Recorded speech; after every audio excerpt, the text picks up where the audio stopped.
10-year note yields saw a big shift lower this week. We saw yields continuing lower. It's been doing that really since the beginning of April after that big rise we saw in March.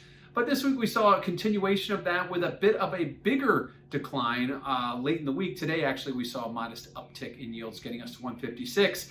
Despite the fact that we settled with yields slightly higher than Thursday's settle, we did see the lowest weekly settle since March, so it's since early March. So clearly, yields right now continuing to push lower.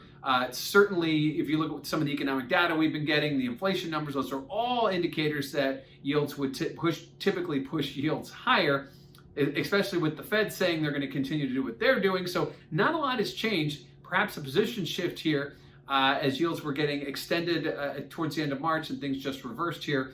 Maybe taking a step back. The bond market typically is less jerky or knee-jerky than we see in other commodities and equities. So maybe just taking a breather here. But again, getting down as low as 152 this week, obviously the lowest in about a month and a half.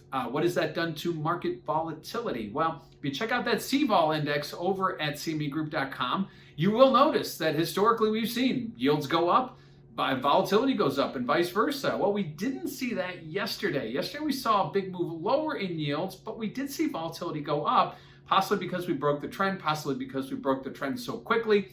There's a lot of what ifs out there, but the market right now seemingly, while yields are still elevated, they're not quite as elevated as they were, and maybe this last push lower was a bit of a surprise. So volatility did go up as yields went down. That is not the norm, but that is what happened this week. Today we saw volatility trade a little bit higher as yields went up, but certainly nothing.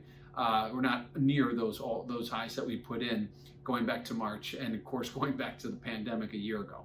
Lastly, what do we have next week? Well, it is a quiet data week. We do have claims. We do have some housing data. It is the Fed blackout period prior to the April 28th FOMC. So right now, the bond market's going to have to wait and watch. It typically waits for some catalyst event, like a Fed meeting, like an auction, things we have not this week, but the following week. So the bond market may be just looking for a period to take a breather, continue to watch equities. Certainly a position shift or some kind of international geopolitical ado could certainly move the bond market. But at this point, it looks like without any data, the bond market is going to have to lead itself and won't have a Fed speaker or a piece of economic to do so. So 10-year note yields, again, making a big move lower this week.